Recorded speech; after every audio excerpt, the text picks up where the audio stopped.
Hello and welcome to Sports Talk at Laker TV. I'm Brian Lossy. And I'm Noelle Blackhall. Today we will be discussing the outcome of Super Bowl 50. But before we dive into it first, we just want to say a couple words about the recent criticism of Cam Newton. If you don't know, we're referring to after the Super Bowl interview where Cam walked off halfway through.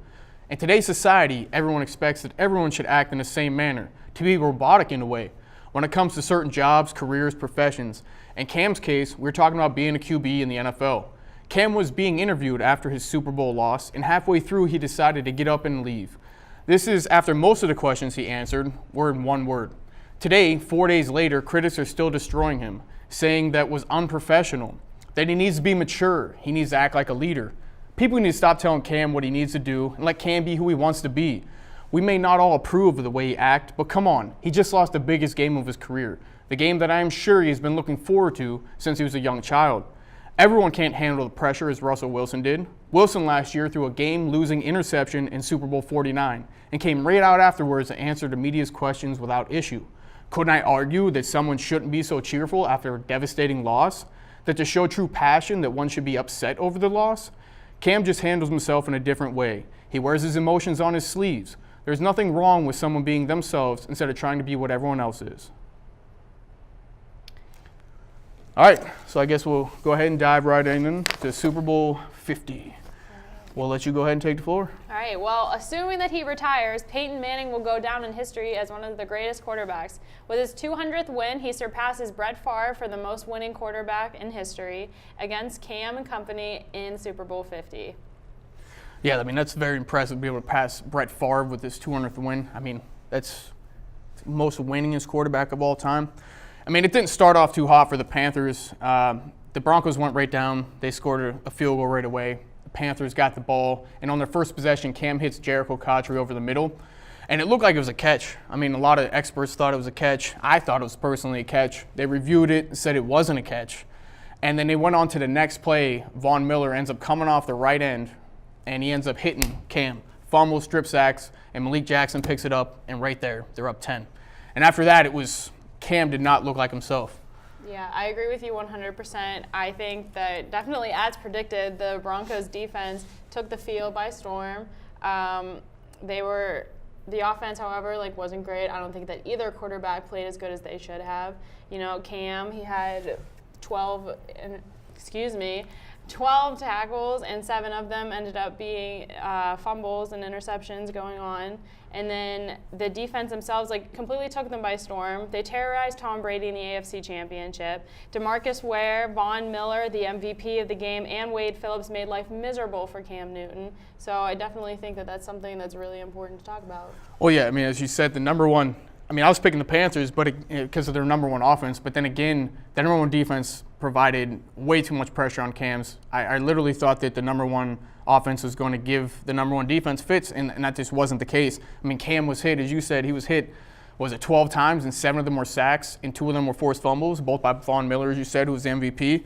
But, I mean, Cam didn't get any help. Cam, he was hitting receivers that were open, they were dropping balls. His line, when they normally left in 7 to max protect him, was still letting up pressure when the Broncos are only rushing 4. So I don't understand how guys are supposed to do anything when you have 7 linemen in there. That means there's only a few guys going out to catch the ball, and he was getting hit over and over and over again. And, I mean, it just wasn't right. They could never get the run game going.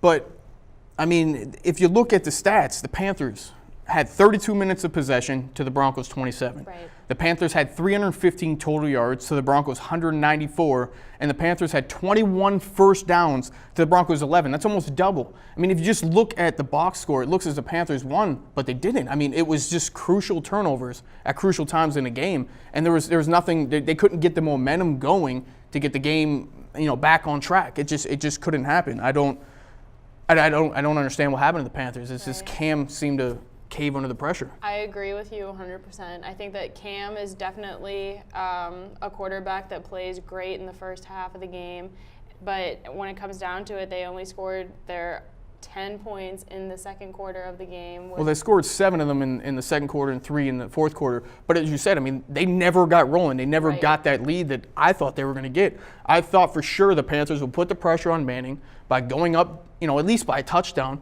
and it was going to put pressure on Manning to throw those interceptions he has all year. I mean, what do you have? 19 interceptions, I think, on the year. He only played half the year. But, I mean, Peyton Manning won the game throwing for, what was it, 141 yards?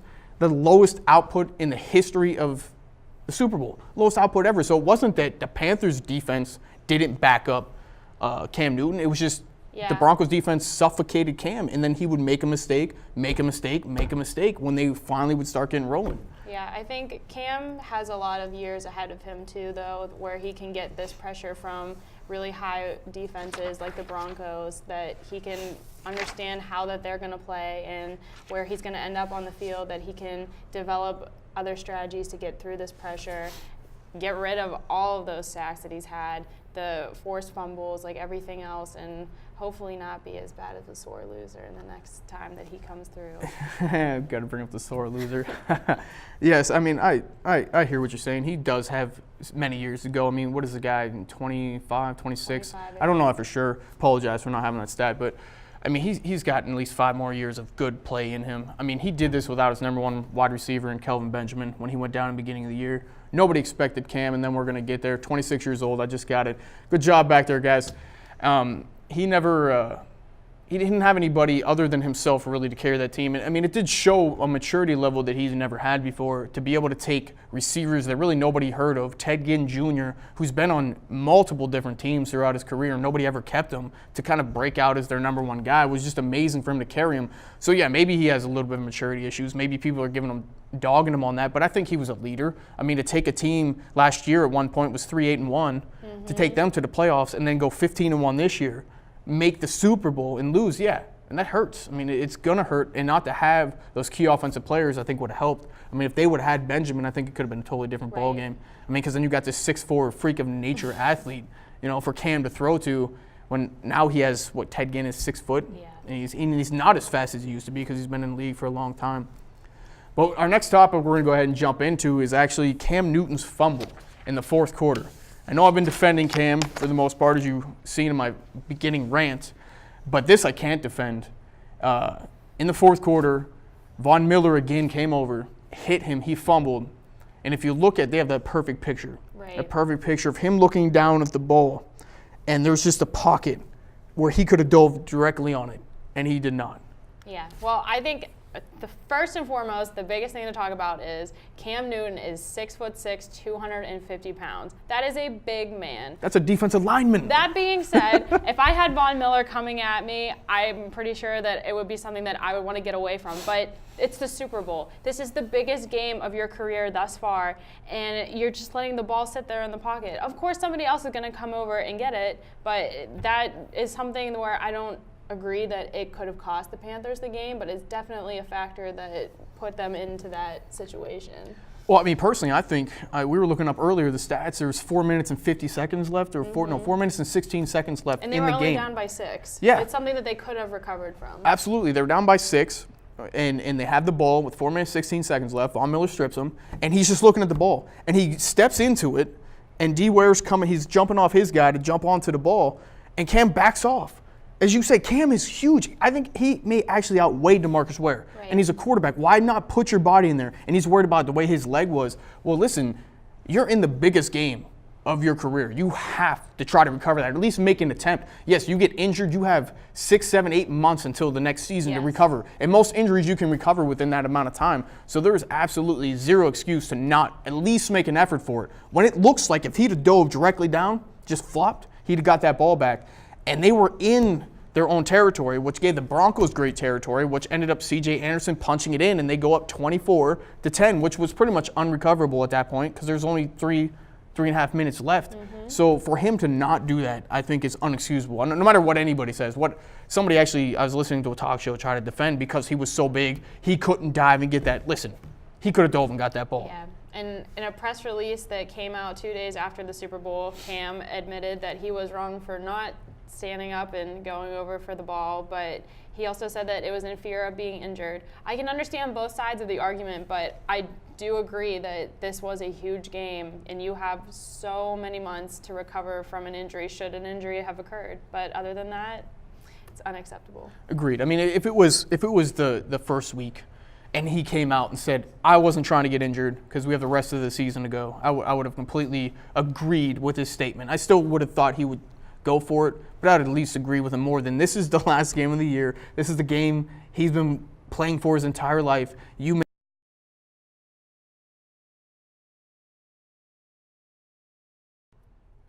And now it's time for Fan Mail.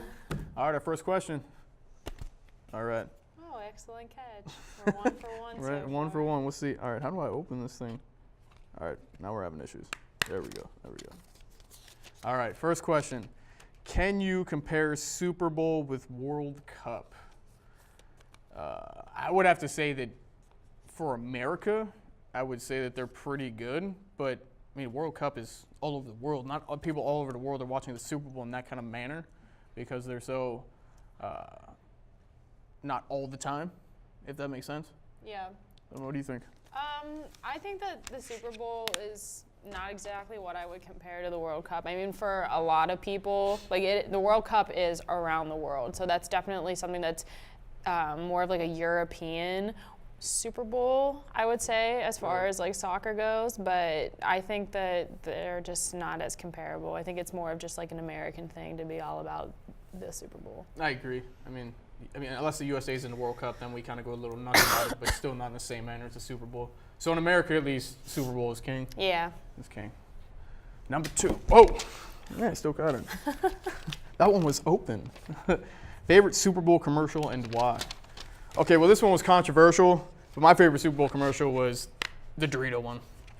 I thought the Dorito one was shocker. absolutely hilarious. I literally couldn't stop laughing. It was the one that the group of my friends watching it thought it was the best, and I don't think any other ones topped it. I just think Okay, so. well, going off of that, the Doritos commercials are usually my favorite, but this one, however, just was too much of a stomach ache to handle. My favorite. You are a female, though. I'm not.